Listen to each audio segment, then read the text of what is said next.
Olá, amigos! Eu trouxe mais um livro da biblioteca para lermos juntos.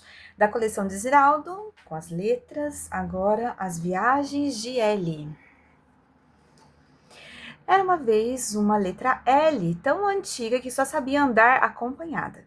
Ela trabalhava em palavras como belo, ele, ela, colégio, galego, coleção e muitas outras que os intelectuais achavam excelente escrever com dois L's.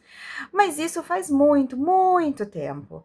É que houve um dia em que o pessoal da língua portuguesa resolveu despedir um dos L's desta dupla e nunca mais eles saíram por aí, a não ser em casos muito especiais.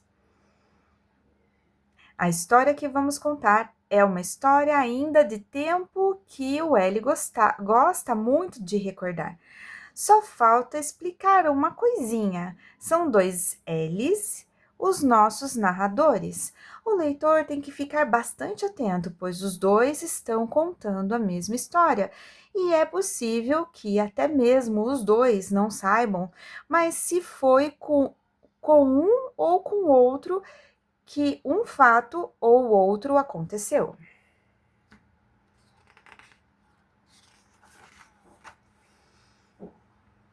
A dupla trabalhava em um livro de aventuras que foi publicado no Brasil há muitos e muitos anos e era a tradução de uma história escrita por um tipo genial. E era ele mesmo que a narrava. E eram eles mesmos que a narravam. E a história, preparem-se, é assim.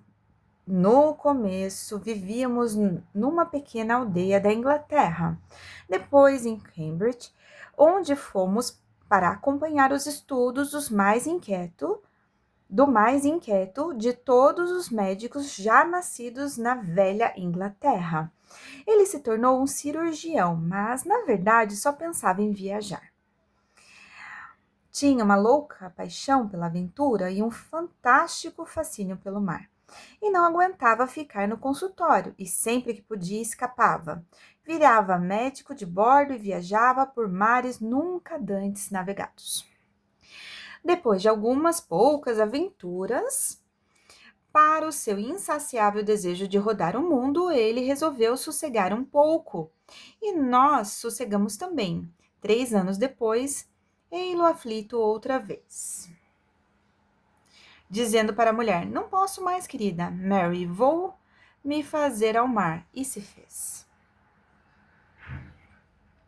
O barco tinha o nome de Antílope e ia singrar os misteriosos mares do sul. No começo a viagem foi tranquila, não vamos, pois, aborrecer nossos leitores com as particularidades de nossa viagem até aqui. É melhor contar que numa manhã estávamos ao sul de Sumatra.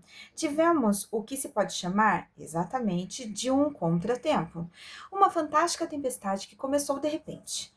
Era o início do verão naqueles mares e o vento soprou com tal força que jogou o nosso navio contra os rochedos. Foi uma terrível confusão. Marinheiros corriam em todas as direções, outros jogavam-se ao mar e não podíamos imaginar como fazer para não afundar com o antílope, que começava a ser tragado pelas águas. O que nos ocorreu foi pensar que íamos impedir que nosso médico se salvasse se continuássemos colados a seus pés. Também ele deve ter pensado a mesma coisa: como poderia ele nadar se não o libertássemos do nosso incômodo peso? Ele deve ter pensado isso antes de nós, pois mal percebemos no meio dos gritos e dos sustos quando ele nos tirou uma a uma e jogou-nos ao mar antes de saltar ele próprio. Parece que esquecemos de contar que, na aventura deste belo livro, nós éramos as botas do herói, Dr. Lemuel Gulliver, cirurgião. Botas são como jarras dentro d'água. Se enche de água a fundo em poucos minutos. E foi exatamente o que aconteceu. Mas como botas ou letras não têm que respirar, o que nos restou foi caminhar, pois éramos duas pelo fundo do mar. E todas as vezes, e isto ele não contou, em seu diário que o doutor vinha ao fundo, uma de nós esvaziava e a outra, e essa subia com ele para a tona. E nessa operação fomos levando o nosso velho dono à terra firme. Quando ele, ao alcançar a praia, pôs-se de pé e se surpreendeu com a pequena profundidade do mar que havia ali. Nem reparou que já estava de novo calçado, como o velho par de botas de outros tempos, que o acompanhava desde Nottinghamshire. Eu acredito que seja assim, desculpa, gente. Aí nós caminhamos até a terra firme e ele, exausto, caiu sobre o solo da ilha e imediatamente dormiu de tão cansado. De repente, aquelas letrinhas todas invadiram nossa praia. De repente, no início, nós achamos que eram matucas, mosquitinhos de praia, pernilongos. Só depois é que descobrimos que eram as menores letrinhas que já havíamos visto para contar uma história de criança.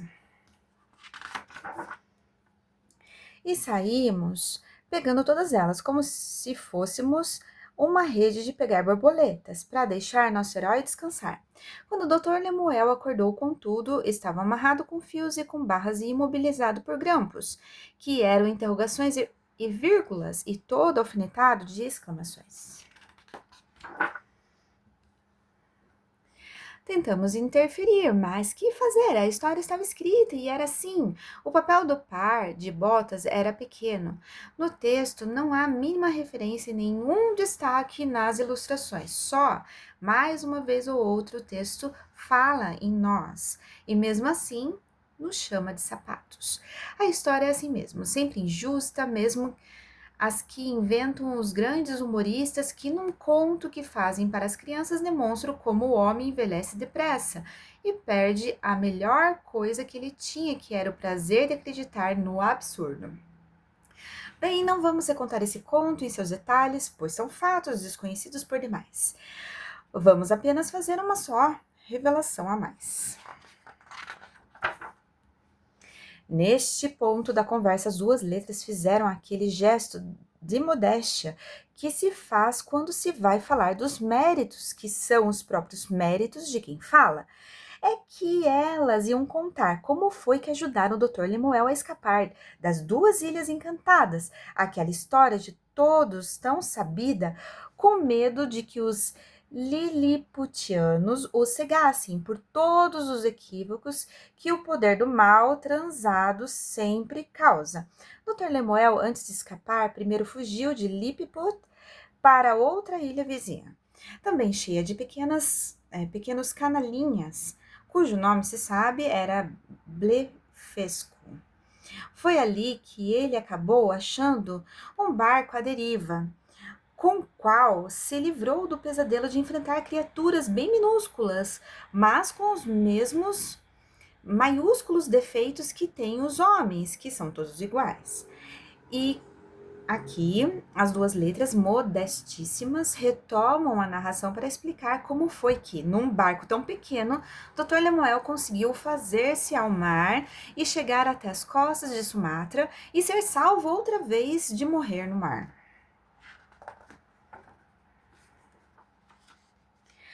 Dr. Lemuel saiu do seu barquinho e descreveu no seu livro mais famoso de todos os detalhes pequenininhos, como de um homem sozinho enfrenta o mar com a sabedoria atávica de um inglês que nasceu e viveu num enorme barco ancorado ao oeste dos ventos da Europa, com os outros ventos que sopravam lá do sul, 30 graus de latitude, exatamente no mar. De tão sabida violência, era impossível enfrentar tamanha força com aquele barco pequeno e assim tão frágil.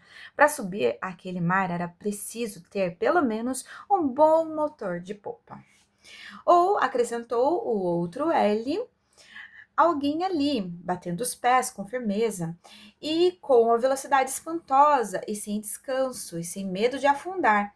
Falava cada um dos seus L's e de uma vez só velhos amigos são capazes de fazer uma coisa assim por um amigo, pois foi isso exatamente que fizemos.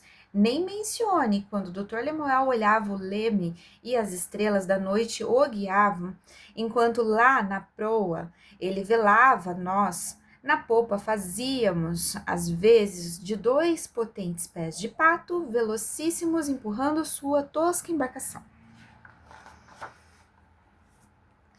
E assim salvou-se para todos os mares e para todos os outros relatos e aventuras, e todos continuamos sempre juntos.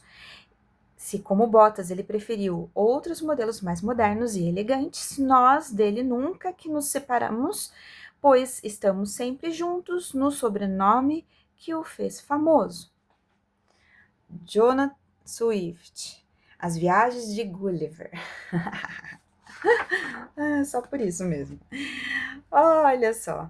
Gostaram? Nossa, que longuíssimo! Eu vou tentar diminuir aí, reduzir, mas espero que você tenha gostado, que entre para a sua coleção aí, da sua biblioteca, que você aprenda, conheça. Até a próxima, amigos!